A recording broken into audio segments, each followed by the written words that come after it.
안녕하세요. 우리 장원쌤입니다. 예, 반갑습니다. 이번 시간에는요, 부모님의 돈을 증여와 차용을 통해서 세부담을 가장 최소화하면서 가져올 수 있는 최적의 조합을 한번 같이 찾아보도록 하겠습니다. 아무런 부담 없이 세금 부담이나 아니면 아무런 부담 없이 가져올 수면야 좋겠지만 그건 너무 욕심이고요. 이제 어느 정도는 세금을 내 가면서 가져와야 되는데 어떤 선이 가장 좋은지 한번 같이 살펴보도록 하겠습니다. 먼저 이제 저희가 증여와 차용을 통해서 부모님 돈을 가져온다라고 할 때 각각의 장단점들이 있겠죠. 먼저 증여 같은 경우는 장점이라고 하면은 일단은 세금을 제외하면 그 돈은 일단은 확실히 이제 내 거죠. 내가 뭘 해도 상관없는 확실한 어떤 소유권을 취득하는 것이고, 그 다음에 또 아들, 손자, 며느리 이렇게 분산해서 가져올 수 있다 그러면 또 그 동일한 금액이라고 하더라도 세금이 절세되는 효과가 있고요. 그런데 이거는 이제 단점이라고 하면은 저희가 이제 증여세율이 이렇죠. 그 공제, 증여재산 공제 빼고 과표가 1억 이하면 10%, 1억에서 5억 사이는 20%, 5억에서 10억 사이는 30%, 그 다음에 30억 이하는 40%, 30억 초과는 50%인데요. 저희가 이제 부모님 돈을 가져올 때, 저희가 보통 상담할 때 5억 이하 정도로 가져오라고 합니다. 왜냐면 20% 세율 정도 이하로 10%면 더 좋고요. 그래서 20%나 10% 정도 부담하고 가져와야지 30%, 40%, 50%까지 내가면서 가져오는 건 너무 부담이 크죠. 그래서 보통 저희가 1억 5천 정도라고 하면 5천을 제외한 1억에 대해서 10%면 1천만 원이죠. 그래서 1억 5천을 1천만 원 내고 증여세 내고 부모님으로부터 증여받으면 그 정도는 충분히 1억 5천 가져오는데 뭐 1천만 원 정도는 낼 수 있겠죠. 그래서 10%나 20% 선에서 증여세를 내고 가져오는 게 일단은 좋고요. 그 다음에 이제 보통 단점이라고 할 때 또 증여하고 10년 내에 만약에 부모님이 사망한다고 그러면 이 이제 증여받은 그 재산들이 상속 재산의 가산이 되죠. 가산이 되는 단점은 있으나, 그러나 이제 부모님 재산이 10억이 안 된다라고 하면 뭐 가산되더라도 보통 상속 공제가 배우자가 있을 때 상속 공제가 10억까지는 공제가 되니까 뭐 가산돼도 문제는 없을 수 있겠죠. 그 다음에 이제 차용의 경우는 장점이라고 하면 은행 이자율보다 낮은 그 이율로 차용을 할 수가 있고요. 그 다음에 어찌됐건 간에 이제 아버지가 자식한테 돈을 빌려주면 아버지 입장에서는 이제 이자 소득이라는 게 발생하겠고요. 그게 뭐 아버지 입장에서는 어찌됐건 간에 소득이 발생하는 거고, 아들 입장에서는 이제 그게 비용으로 발생이 되겠죠. 그래서 아들 입장에서는 이제 이자 부담이 있는 것이 단점이고, 그 다음에 아버지 입장에서도 그 이자 소득이 있다고 마냥 좋은 건 아니죠. 이자 소득세가 발생을 합니다. 최소 27.5% 최소죠. 최소고 금액이 커지면 그 이후 단계 그 이후에 세율들이 적용이 될 것이고요. 그 다음에 이제 아들 입장에서는 이제 이게 차용이니까 반드시 원금 상환을 또 해야 되겠죠. 원금 상환하지 않으면 이거는 아버님이 생전이었을 때는 증여세로 증여재산으로 봐서 증여세가 과세될 것이고, 그 다음에 만약에 원금 상환 전에 아버님이 사망한다라고 하면 그 미상환액은 이제 당연히 아버님 거니까 이건 상속 재산에 해당이 되겠죠. 그래서 일단은 이제 결론은요, 아들의 소득이나 예상 수입을 감안하여, 왜 소득이나 예상 수입을 감안하냐면 차용의 경우는 아들이 이제 이자 비용을 부담할 수가 있기 때문에 충분히 이 이자 비용을 그 감당할 수 있을 정도로, 또는 증여라고 그러면은 이 이자 소득세를 감당할 수 있을 정도로 감안하여 증여와 차용을 이 부담이 되지 않는 선에서 적절히 혼용하는 것이 중요하고요. 뭐 세금 한 푼도 없이 차용 또는 세금 한 푼도 없이 증여, 요런 이제 그 제목의 유튜브도 많은데 그런 거에 너무 이제 혹하지 마시고요. 적어도 이제 그 어느 정도는 부담하는 게 좀 맞겠죠. 그러면 저희가 이제 좀 수치적으로 한번 보면 제가 이제 증여가액을 5개 정도로 이렇게 정해놨습니다. 일단 1억 5천, 2억 5천, 3억 5천, 4억 5천, 5억 5천이고요. 이제 부모가 자식한테 증여하는 거기 때문에 5천 그 공제한다고 보고요.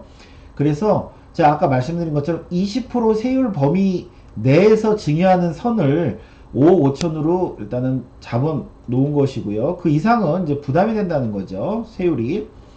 그래서 1억 5천 같은 경우면 5천 뺀 1억에 대해서 10% 1,000만 원 증여세가 있는 거고 2억 5천은 3천, 그 다음에 5억 5천이면 9천 이렇게 증여세가 있는 것이고요. 그 다음에 이제 만약에 차용액을 마찬가지로 1억 5천부터 5억 5천까지 한다 라고 했을 때 이제 이 적정한 금리에 대해서는 이미 여러 저희가 유튜브나 이런 데 보면은 어느 선이 적정한지에 대해서 많이 영상이 있으니까 그런 것도 좀 참고하시고요. 저는 이제 2억 5천까지는 그냥 1%로 낮게 잡았고 증여세가 문제되지 않는 범위 내에서 그 다음에 3억 5천은 1.8%, 4억 5천은 2.4, 5억 5천은 2.8% 이렇게 잡았는데 이렇게 하면 차용이니까 아들 입장에서는 연으로 이자 비용이 그 150만원, 2억 5천이면 250만원, 3억 5천일 때는 뭐 630만원, 이 이자에 따른 이자 비용이 부담이 될 것이고요.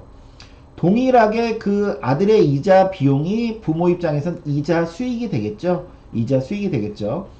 그래서 요거를 이제 한 집안으로 놓고 보면 수익과 비용이 동일하니까 요거는 그냥 그 상계된다고 보고 외부로 나가는 비용이라고 그러면 이제 아버지 입장에서 이자 소득 세금이겠죠. 세금.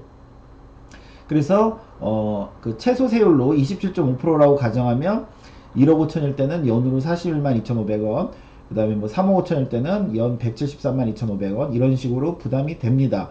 그래서 내가 만약에 그 이제 아버지로부터 5억을 이제 갖고 이제 좀 뭘 활용하려고 해요. 집 살 때 뭐 보탠다거나 아니면 내가 어떤 뭐 사업 자금을 쓴다거나 이런다라고 할 때 다 증여, 다 차용으로 하지 말고 적절히 한번 혼용해 보자 이거죠. 그러니까 예를 들어서 5억이 되려면은 증여 1억 5천에 차용 3억 5천 할 수도 있겠죠. 이렇게 되면 부담이 어떻게 돼요? 증여세 1,000만 원에 연으로 이제 그 아들 입장에서는 연으로 이제 이자 비용이 630이지만 이게 다시 말씀드리면 이건 아버지 입장에서는 이자 수익이니까 한 집안을 놓고 보면 그냥 요거는 상계 처리된다고 보고 이자 소득세 외부로 나가는 이 비용에 해당되는 이자 소득세가 연 173만 2,500원이죠. 그래서 그 증여 1억 5천, 차용 3억 5천일 때는 총 그 증여세 1,000만 원과 그 다음에 이자 소득세 이렇게 부담한다. 연으로 이렇게 부담한다라고 할 때 이제 그 충분히 부담할 수 있는 선을 찾아보자는 거죠. 아니면 증여가액을 2억 5천으로 하고 차용을 좀 작게 하자. 차용 어차피 갚을 돈 한 2억 5천으로 하자. 라고 할 때도 증여세는 3천이고 대신 이제 이자 소득세는 좀 줄어들겠죠. 그 다음에 만약에 증여를 3억 5천이라고 했을 때 차용을 1억 5천이라고 그러면 연으로 41만 2,500원 부담하지만 이제 당장의 증여세는 좀 많이 부담하겠죠. 그래서 요 선에서 내가 5억이라는 돈을 아버님한테 가져올 때 어떤 조합이 좋냐를 좀 찾는 거죠. 좀 초기 비용이 많이 들어가더라도 그 아버님한테 이자 소득세 나가는 이 부담을 적게 좀 하는 게 좋을지 아니면은 증여세는 적게 내지만 이자 소득세는 좀 매년 조금 뭐 연으로 173만 2,500원이지만 뭐 이 정도는 충분히 나 그냥 부담할 수 있다. 부모님 입장에서 그렇다라고 하면 요렇게 그 조합을 짜는 것도 괜찮겠죠. 그리고 나는 이거 5억 뭐 10억 이렇게까지는 필요 없다. 나는 그냥 부모님한테 한 2억 정도만 빌려도 된다 라고 하면은 그러면은 이제 이런 조합이 있을 수도 있겠죠. 증여가액을 5천과 1억 5천으로 구분해서 증여 5천이고 예를 들어서 차용 1억 5천 아니면 증여 1억 5천에서 차용 5천 이런 식으로 그러면은 증여 5천이면은 증여세가 없죠. 그 공제가 5천이 되니까. 그리고 차용 1억 5천이면 아까 또 본 것처럼 연으로 한 41만 2,500원 부담이 되는 거고요. 그 다음에 증여를 만약에 1억 5천으로 한다고 하면 차용은 이제 5천이 되는데 뭐 이거는 이자 없이도 할 수 있겠죠. 이자 없이 이자 없이도 할 수 있고 이제 원금만 상환해도 되겠죠.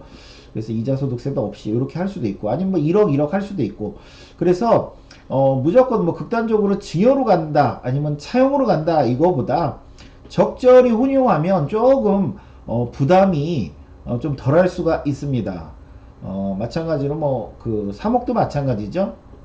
5천과 2억 5천으로 또는 1억 5천 대 1억 5천으로 2억 5천 대 5천으로 이렇게 해서 내가 그 아까 제가 서두에도 말씀드린 것처럼 내 소득 또는 내 예상 수입 또는 아버님의 또 소득 아버님의 예상 수입으로 나는 뭐 증여세와 이자 비용을 충분히 감당할 수 있는 선, 그 다음에 아버님 입장에서는 이자 소득세를 감당할 수 있는 선, 어떤 선이 좀 적정한지를 이렇게 그 조합을 찾아내는 게 좀 중요하겠죠. 저희가 이제 실무에서 이런 상담을 많이 받습니다. 이제 부모님한테 돈 얼마를 좀 빌리려고 하는데 증여로 가져오는 게 낫습니까? 뭐 차용으로 가져오는 게 낫습니까? 뭐 이런 걸 많이 하는데요. 적절히 혼용하는 게 저는 좋다고 봅니다. 예. 오늘 수업은 여기까지 하겠습니다. 감사합니다.